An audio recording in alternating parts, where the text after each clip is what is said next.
자, 오늘 말씀은 아모스 5장 1절로 17절의 말씀입니다. 함께 읽습니다.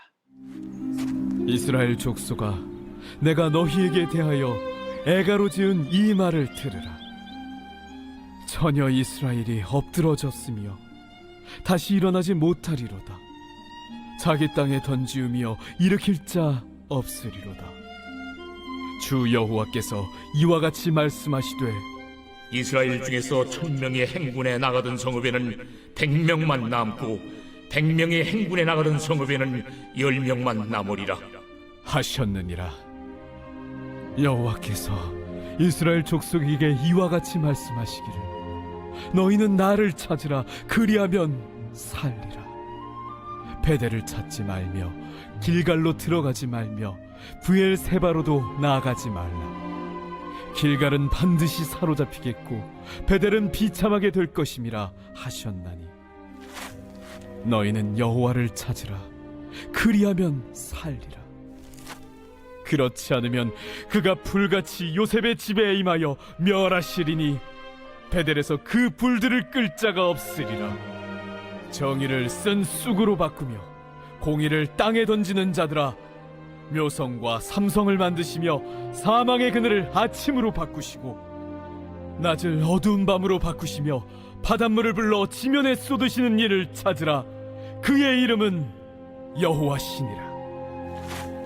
그가 강한 자에게 갑자기 패망이 이르게 하신즉 그 패망이 산성에 미치느니라. 무리가 성문에서 책망하는 자를 미워하며 정직히 말하는 자를 싫어하는도다. 너희가 힘없는 자를 밟고 그에게서 미래 부당한 세를 거두었은즉, 너희가 비록 다듬은 돌로 집을 건축하였으나 거기 거주하지 못할 것이요, 아름다운 포도원을 가꾸었으나 그 포도주를 마시지 못하리라. 너희의 허물이 많고 죄악이 무거움을 내가 아노라. 너희는 의인을 학대하며 뇌물을 받고 성문에서 가난한 자를 억울하게 하는 자로다. 그러므로 이런 때에 지혜자가 잠잠하나니 이는 악한 때임이니라. 너희는 살려면 선을 구하고 악을 구하지 말지어다. 만군의 하나님 여호와께서 너희의 말과 같이 너희와 함께 하시리라. 너희는 악을 미워하고 선을 사랑하며 성문에서 정의를 세울지어다.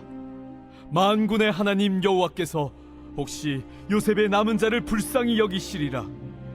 그러므로 주 만군의 하나님 여호와께서 이와 같이 말씀하시기를, 사람이 모든 광장에서 울겠고 모든 거리에서 슬프도다 슬프도다 하겠으며 농부를 불러다가 애곡하게 하며 울음꾼을 불러다가 울게 할 것이며 모든 포도원에서도 울리니 이는 내가 너희 가운데로 지나갈 것임이라. 성문에서 정의를 세울지어다 라는 제목으로 말씀 증거합니다. 아모스서에서는 심판에 대한 이야기가 가득합니다. 하지만 그것이 오롯이 심판 자체를 위한 말씀만이 아니라 회복을 위한 고면의 말씀 경우가 많아요. 특히 정의를 강조하죠. 그 땅은 이미 썩을 대로 썩어 있었기 때문입니다. 오늘 11절 보세요. 너희가 힘없는 자를 밟고 그에게서 미래 부당한 세를 거두었은즉 너희가 비록 다듬은 돌로 집을 건축하였으나 거기 거주하지 못할 것이요, 아름다운 포도원을 가꾸었으나 그 포도주를 마시지 못하리라. 그 시대는 힘없는 자를 오히려 짓밟았습니다. 노동 착취, 부당 이윤을 취하며 떵떵거리며 살기를 좋아했어요. 또 12절 봅니다. 너희의 허물이 많고 죄악의 무거움을 내가 아노라. 너희는 의인을 학대하며 뇌물을 받고 성문에서 가난한 자를 억울하게 하는 자로다. 자, 그들은 의인을 학대했어요. 의인을 어떻게든 깎아내리고자 했습니다. 그리고 뇌물을 받고 엉터리 판결 내리기를 좋아했어요. 이렇게 사회의 정의가 잔뜩 무너져 있었습니다. 결국은 13절이죠. 그러므로 이런 때에 지혜자가 잠잠하나니 이는 악한 때임이니라. 아멘. 그 사회에 바른 말이 사라진 거예요. 공의를 선포하면 바보 취급을 받고 핍박을 받으니까 다들 정의를 더 이상 주장하지 못하고 입을 닫게 된 것입니다. 그러면서 사회는 추락하고 병들고 악인들이 판치는 악한 세상이 되어버리고 만 것입니다. 자, 이에 시급히 할 일이 무엇일까요? 정의를 바로잡을 길잡이가 어디 있을까요? 본문을 통해서 두 가지로 생각을 해봅니다. 첫 번째, 하나님을 찾아야 됩니다. 오늘 아모스 5장에서는 내내 하나님을 찾을 것을 강조합니다. 1절 봅니다. 이스라엘 족속아, 내가 너희에게 대하여 애가로 지은 이 말을 들으라. 이 말, 곧 하나님 말씀을 들으라고 선포하고 있죠. 또 4절입니다. 여호와께서 이스라엘 족속에게 이와 같이 말씀하시기를 너희는 나를 찾으라 그리하면 살리라. 아멘. 그리고 이어서 6절에서 말씀해요. 너희는 여호와를 찾으라 그리하면 살리라. 그렇지 않으면 그가 불같이 요셉의 집에 임하여 멸하시리니 베델에서 그 불들을 끌 자가 없으리라. 아멘. 지금 계속 강조하는 게 무엇입니까? 하나님을 찾으라는 거예요. 단 여기서 하나님을 찾는다는 것은 어떤 외형적인 것이나 행위를 강조하는 게 아닙니다. 대신 철저히 하나님의 뜻을 구하라는 거예요. 예배당에서만 하나님의 뜻을 구하고 찾는 게 아니라 모든 삶의 영역을 통해서 어떻게 행하는 것이 주님을 위한 뜻인지 날마다 생각하고 간절히 구하라는 거예요. 다시 말해서 하나님께서 원하시는 삶을 살기 위해서 부단히 애써야 한다는 것입니다. 자, 그러면 하나님을 찾기 위해 하나님 앞에 바로 서기 위해 우선 할 일이 무엇일까요? 그것은 먼저 영적인 방해꾼, 악한 것들을 제거해야 됩니다. 5절 말씀 보세요. 베델을 찾지 말며 길갈로 들어가지 말며 부엘세바로도 나아가지 말라. 길갈은 반드시 사로잡히겠고 베델은 비참하게 될 것임이라 하셨나니. 곧 과거에 연연하지 말고 이름에 만족하지 말라는 거예요. 여러분, 여기서 나오는 베델은 야곱이 돌기둥을 쌓고 하나님께 서원한 곳입니다. 또한 길갈은 출애굽한 이스라엘 백성이 가나안 땅에 처음 도착했던 성읍이죠. 그리고 부엘세바는 아브라함이 가나안으로 이주하기 위해서 처음으로 단을 쌓은 곳이었어요. 그러니까 모두 이스라엘 백성이 성지로 추앙하고 있는 장소인데 하나님께서는 웬일인지 거기에 가지 말라고 말씀하십니다. 왜요? 그 이름값이 중요한 게 아니기 때문입니다. 곧 그들이 성지로 떠받들고 있던 베델과 길갈 그리고 부엘세바는 그 이름만 근사할 뿐 전혀 지금은 영적인 공간이 아니었습니다. 이름만 근사할 뿐 실상은 우상 숭배의 장소로 예전부터 타락해 있었기 때문이에요. 한마디로 헛된 이름값에 만족하지 말고 과거에 연연하지 말며 그래서 악한 것이라면 아무리 베델과 길갈이라고 해도 정리하고 쳐다보지 말라는 것입니다. 지금 현실을 바로 바라보라는 거예요. 자, 또한 7절과 8절 보세요. 정의를 쓴 쑥으로 바꾸며 공의를 땅에 던지는 자들아, 묘성과 삼성을 만드시며 사망의 그늘을 아침으로 바꾸시고 낮을 어두운 밤으로 바꾸시며 바닷물을 불러 지면에 쏟으시는 이를 찾으라. 그의 이름은 여호와시니라. 아멘. 하나님을 바로 찾고 바라보라는 거죠. 이때 믿음의 시야를 가리고 흐리게 하는 것이라면 그 무엇이라도 즉시 물리쳐야 한다는 거예요.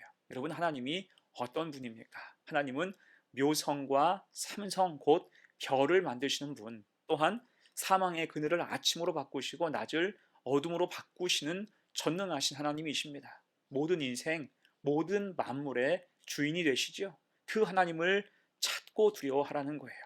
다른 것이 아니라 하나님을 찾고 두려워하라. 여러분, 사람은 타락하기 쉽습니다. 걷잡을 수 없이 미끄러질 때가 있어요. 그때 반드시 다시 하나님을 찾아야 한다는 것입니다. 정의를 쓴 쑥으로 바꾸며 공의를 땅에 던지는 악한 짓을 이제는 멈춰야 한다는 거예요. 그렇게 하나님을 온전히 찾으며 신실함과 진실함으로 늘 살아가는 복된 성도가 되시기를 간절히 축원합니다. 아멘. 두 번째예요. 시급히 할 일 두 번째, 정의를 바로 세워야 돼요. 자, 그러면 하나님을 찾고 이제 그 백성이 시급히 할 일이 무엇일까요? 그것은 15절이죠. 너희는 악을 미워하고 선을 사랑하며 성문에서 정의를 세울지어다. 아멘. 악을 미워하고 선을 사랑하라. 하나님의 정의를 먼저 바르게 세우라 말씀하고 있어요. 여러분, 이때 이 정의는 사람의 정의가 아닙니다. 하나님의 정의, 다른 말로 하면 복음의 선명성을 반드시 회복하라는 거예요. 특히 성문에서 정의를 세우라 말씀하고 있지요. 여기서 말하는 성문은 단순히 도시로 들어가는 문이 아니라 공동체의 주요 활동, 특히 재판이 열리고 사람들이 공정한 판결을 구하던 자리를 뜻합니다. 그런데 당시 이스라엘 사회는 부패하여서 이 기능이 상실되어 갔어요. 이에 하나님은 성문 기능의 회복, 곧 그 사회를 지탱하고 있던 믿음의 기본을 성문에서부터 회복할 것을 주문하고 계신 거예요. 그럴 때 어떤 능력이 임합니까? 15절 하반절이에요. 만군의 하나님 여호와께서 혹시 요셉의 남은 자를 불쌍히 여기시리라. 아멘.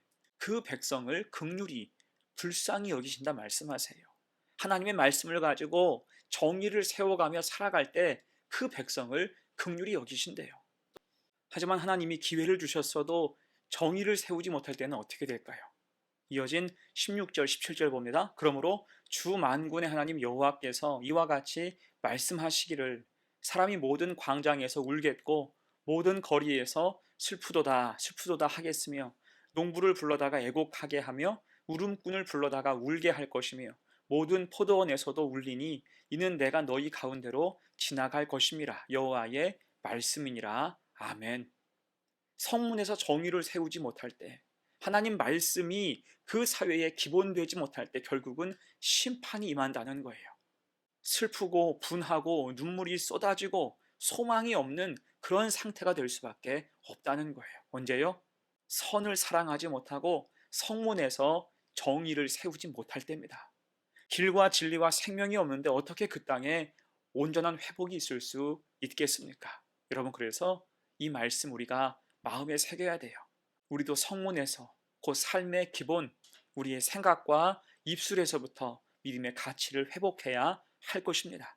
삶의 기본으로부터 정의를 온전히 세워나갈 때 우리의 믿음은 견고해져서 언행심사를 통해서 복음이 흘러갈 수가 있는 거예요. 하지만 그렇지 못하다면 우리도 심판의 대상이 될 수 있다는 것입니다. 이 말씀을 마음에 잘 새겨서 언제나 복음의 선명성을 가지고 성문에서 삶의 기본에서 정의와 믿음을 세워나가는 복된 성도가 되시기를 간절히 축원합니다. 그러면 이제 말씀을 마무리합니다. 자, 오늘 말씀은 이 시대 우리에게도 굉장히 도전을 주는 말씀이에요. 탐욕과 물질의 기세가 매우 드센 세상 속에서 정의는 자꾸 자리를 잃어갑니다. 그렇게 죄와 거짓의 영역이 넓혀져 가고 있어요. 이러한 시절 성도된 우리는 어떻게 살아야 될까요? 우리 안에 먼저 믿음이 회복되어야 됩니다. 하나님을 간절히 찾아야 돼요. 하나님을 바로 알고 배우고 깨달을 수 있어야 됩니다. 또한 하나님을 간절히 찾고 복음 가지고 무장할 때 성문에서 정의를 세워야 돼요. 삶의 기본 가치를 믿음으로 바로 회복해야 한다는 것입니다. 그럴 때 우리로부터 회복의 순풍은 우리의 가정과 사회와 시대로 번져갈 수가 있을 거예요. 그런 회복의 은혜가 우리가 속한 곳에 성령 하나님의 놀라운 은혜가 가득 임하게 되기를 간절히 축원합니다. 아멘. 함께 기도합니다. 은혜로우신 하나님, 세상에 악함이 가득 도전하는 이때에 하나님을 찾는 신실한 성도들이 되게 하옵소서. 믿음이 지지 않게 하시고 하나님을 찾고 말씀을 새겨 살아갈 때 성문에서 정의를 세우고 삶의 기본으로부터 하나님의 공의를 실천하는 우리 성도들 되게 하옵소서. 우리가 세상에서 선한 영향력이 되게 하옵소서. 감사드리며 예수님의 이름으로 기도합니다. 아멘.